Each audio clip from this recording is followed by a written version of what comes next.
Good day. Nice to see you again. I would like to talk with you today about immigration and who should really be taking responsibility for it. Other challenges come and go, but migration remains one of the greatest challenges of our age. Never has it been easier or cheaper to travel, and rarely, if ever, have the world's prosperous nations been so concerned about the erosion of their borders.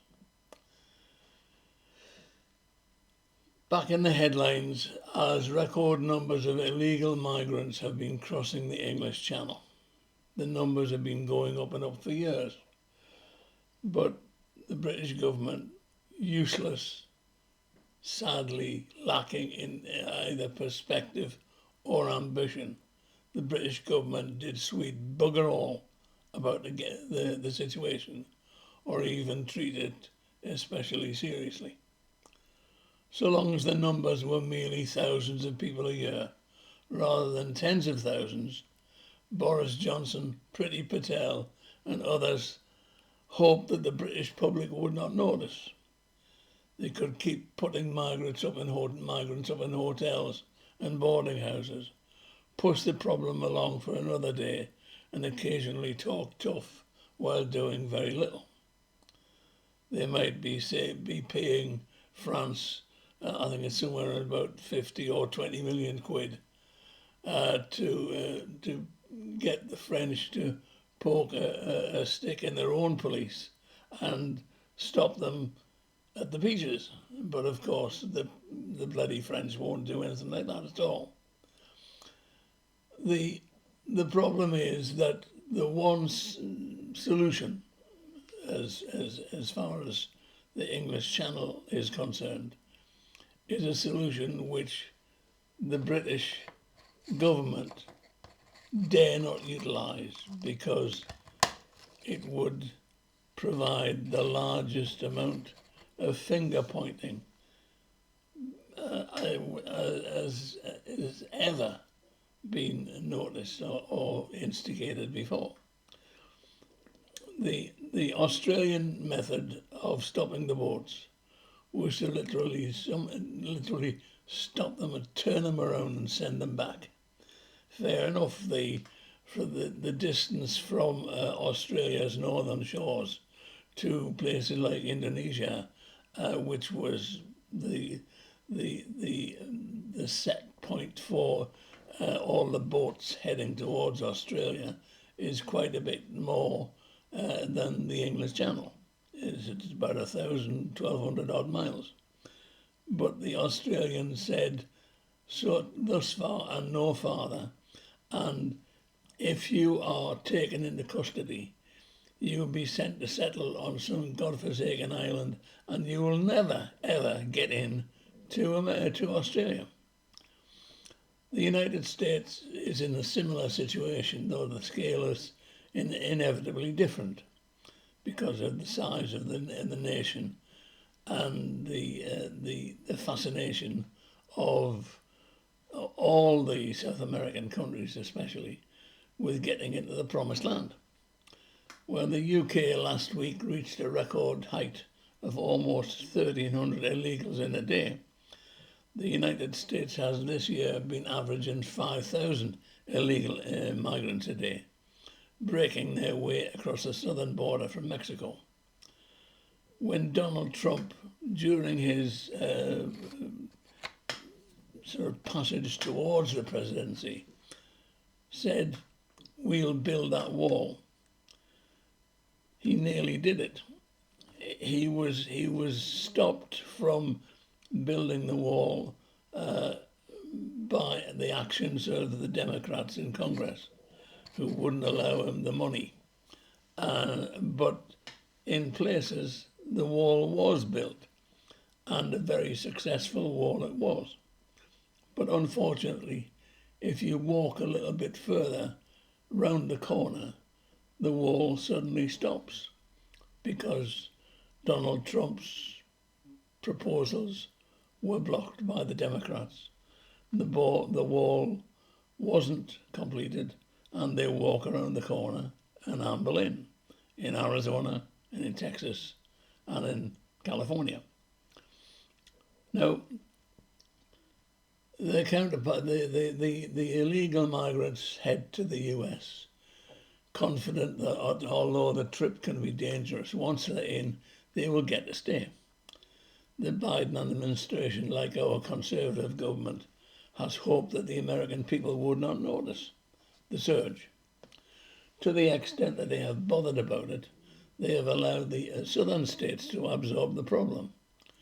Much as in communities like Dover are expected to bear the cost of mainly young men from the third world milling about their towns until they are spread out to the hotels and bed and breakfasts across the country.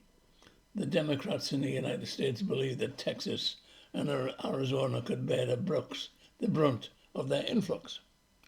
Cities like New York and Washington, D.C. even had the audacity to declare themselves sanctuary cities, cities where no human being is illegal, to quote one of the many asinine slogans of the open borders left wing. Miles away from the problem, politicians in these cities could glow in the sense of moral superiority that comes from passing off other people's problems as your own. But in recent months, the really clever thing has emerged. The southern states have decided to change the game. The Republican governor of Texas, Greg Abbott, he decided to share the challenge around. In recent months, he has started busing, putting illegal migrants on buses and sending them north by bus to New York, D.C. and other cities that encourage illegal migration without ever really suffering its consequences. To date, almost 5,000 people have been sent to New York, which, as mentioned, is an average day's arrival. But how the New York politicians have screamed. The Democrat mayor, the governor, and others have all accused the Texas governor of playing politics. What are they to do with all of these unhoused new arrivals, they ask. It's a question which the southern states have been asking for many years, whilst garnering very little sympathy from Democrats in New York and Washington. But now these cities are having to answer the question for themselves. In New York, the local authorities have realised that the arrivals have to have somewhere to live. Even after just a couple of thousand migrants arrived in the city, the New York housing authorities found themselves at breaking point. Now the authorities are having to put the new arrivals up at a hotel just off Times Square. Local backlash has been swift. Why should New York, which already has enough of a homelessness problem of its own, be putting fresh arrivals up in hotels? Where is the sense of first come, first served? How many queues can these illegals illegally jump? The city of Washington is in a similar quandary, as Arizona has joined Texas in busing the illegals out of the state. The Democrats in D.C. are as angry as their counterparts are in New York about the policy. Washington's Democrat mayor has called on Joe Biden to mobilize the National Guard to deal with the problem in her city. Biden has just shrugged in his usual dumb way and said nout.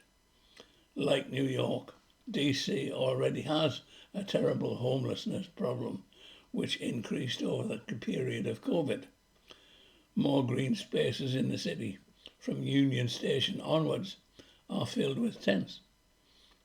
The nation's capital really does look like it is a rotten homeless encampment. Now the migrants from the border are being added to the mix. More than 7,000 migrants have been bused to D.C.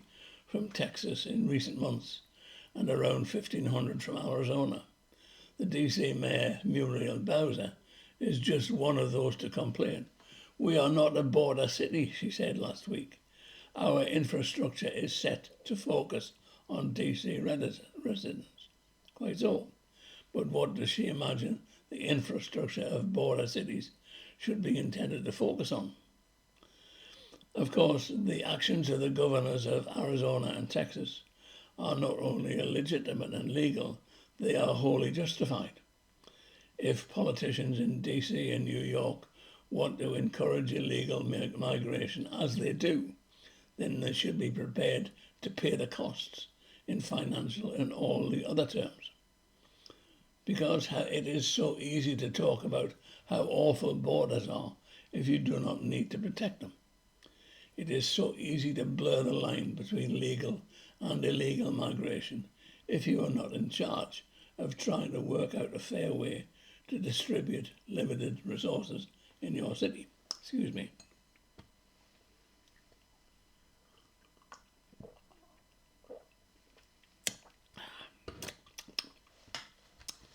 The actions of Texas and Arizona are in fact a brilliant way to bring the realities of illegal migration to the doorsteps of the people who encourage it. Perhaps politicians on the south coast of England could concentrate on instituting a similar policy here. Islington already has its fair share of problems, but why not bus all the latest arrivals into the borough on a daily basis? Let the left-wing politicians in our country who do not believe in borders bear the consequences of their own beliefs. Let them meet every morning the growing reality of a country in which thousands of people enter illegally every day. Let them see the poverty, the hopeless, the black market underbelly, the criminal gangs and much more. Bring it home to them and see how they like it when a problem they think of in the abstract becomes very, very real. I thank you for your time, and I hope to see you again.